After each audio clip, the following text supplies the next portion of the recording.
Underground JCB robot restoration. Gopal एक गरीब mechanic था। उसके घर में उसकी माँ थी। जैसे तैसे गोपाल का घर चल रहा था। एक बार गोपाल काम पर जाने के लिए तैयार हो रहा था कि तभी वहां गांव का जमींदार आता है और वो गोपाल से कहता है, अरे ओ गोपाल, मेरा कर्जा कब लौटाएगा तू? तुम्हारा बाप तो कर्जा लेकर स्वर्ग सिधार गया। अब तू मुझे कोई चकमा ना दे तो बहुत है। जमींदार जी, मेरे पास तो पैसे ही नहीं है। आप चाहिए तो ये मेरा घर ले लीजिए। अरे ये झोपड़ी, इसका मैं क्या करूंगा? इस झोपड़ी को बेचने जाऊं तो कोई खरीदेगा भी नहीं। घर वर कुछ नहीं, पैसे नहीं है तो मेरे पास नौकरी करने चला, समझे? दरअसल गोपाल के पिताजी ने जमींदार से कर्जा लिया था, पर खराब तबीयत की वजह से उनका देहांत हो जाता है। तब से जमींदार कर्जे के लिए गोपाल के पीछे पड़ा था। वैसे जमींदार गांव वालों को अपना नौकर बनाकर रखना चाहता था। अब गोपाल के पास जमींदार के यहाँ काम करने के सिवा और कोई चारा नहीं था। तब वो जमींदार के खेतों में काम करने जाने लगता है। 2 दिन के बाद जमींदार गोपाल से कहता है, अरे सुनो गोपाल, गांव के बाहर मेरी बंजर जमीन है। वहां बड़े बड़े पत्थर है।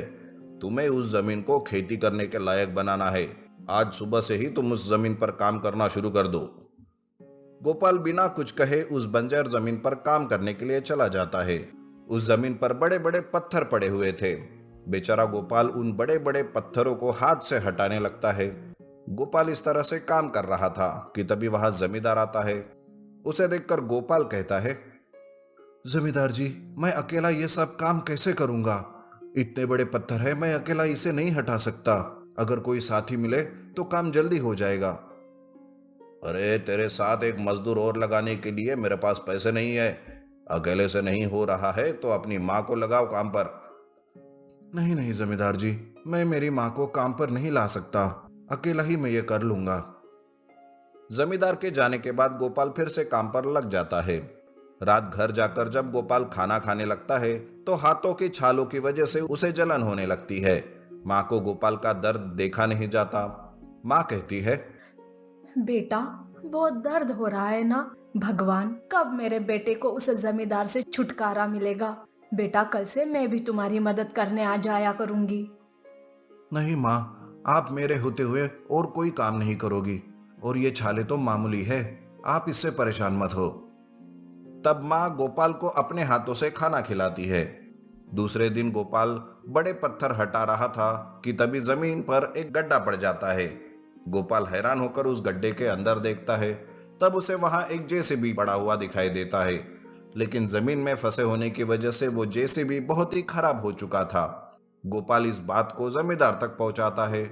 जमींदार उस जेसीबी को देखकर कहता है, देख गोपाल, अब इस जेसीबी का रिस्टोरेशन तू ही कर दे। जितना भी खर्चा आएगा उससे तुम्हारा ही कर्जा कम हो जाएगा।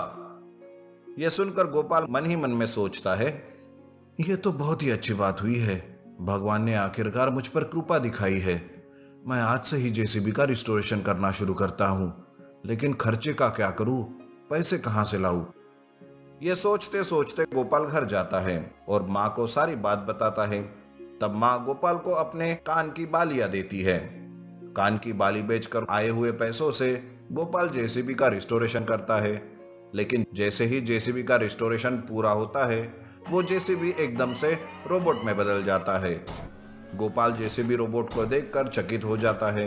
जमींदार जेसीबी रोबोट को जानकर गोपाल के पास आता है और कहता है, अरे वाह गोपाल, तुम्हारे हाथ ने तो कमाल कर दिया।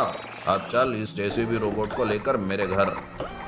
पर जमींदार जी, आपने कहा था कि आप मेरा कर्जा माफ कर दोगे। अरे कर्जा माफ नहीं हुआ, बस कम हुआ है। तुझे मेरे पास मरते दम तक नौकरी करनी पड़ेगी, तब जाके कर्जा उतरेगा। अब चल मेरे साथ इस जेसीबी रोबोट को लेकर। जमींदार की बातों से गोपाल और माँ दुखी हो जाते हैं। जमींदार बड़ा ही चालाक और लालची था। वो गोपाल को धमकी देने लगता है, लेकिन गोपाल जब मानता नहीं तब वो उसे मारने जाता है। तब जेसीबी रोबोट बीच में आकर जमींदार को भी मारने लगता है। इस तरह से रोबोट अचानक से बात भी करने लगता है। जमींदार, आज से तुम्हारा बुरा वक्त शुरू हो गया।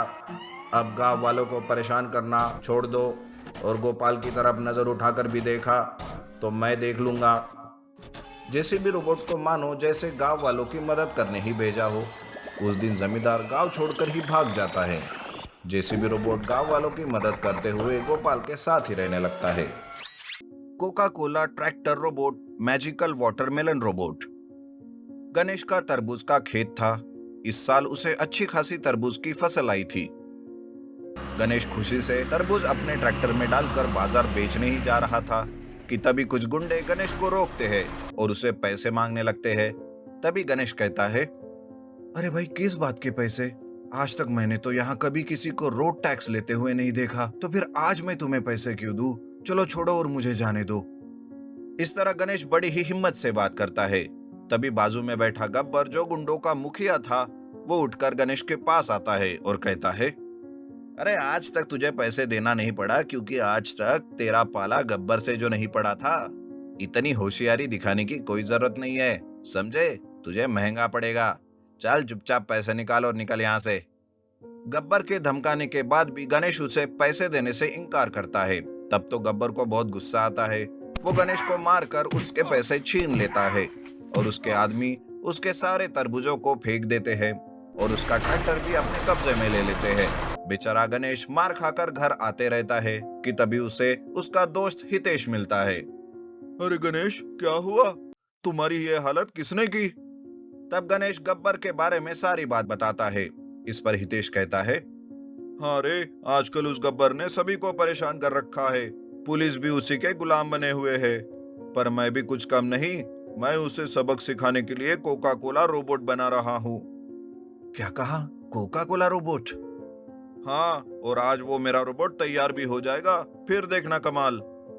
इस तरह रोबोट रेडी होते ही हितेश उसे लेकर गब्बर के पास जाता है। तब गब्बर ऐसे ही गाड़ियां रोककर उनसे जबरदस्ती पैसे लेते रहता है।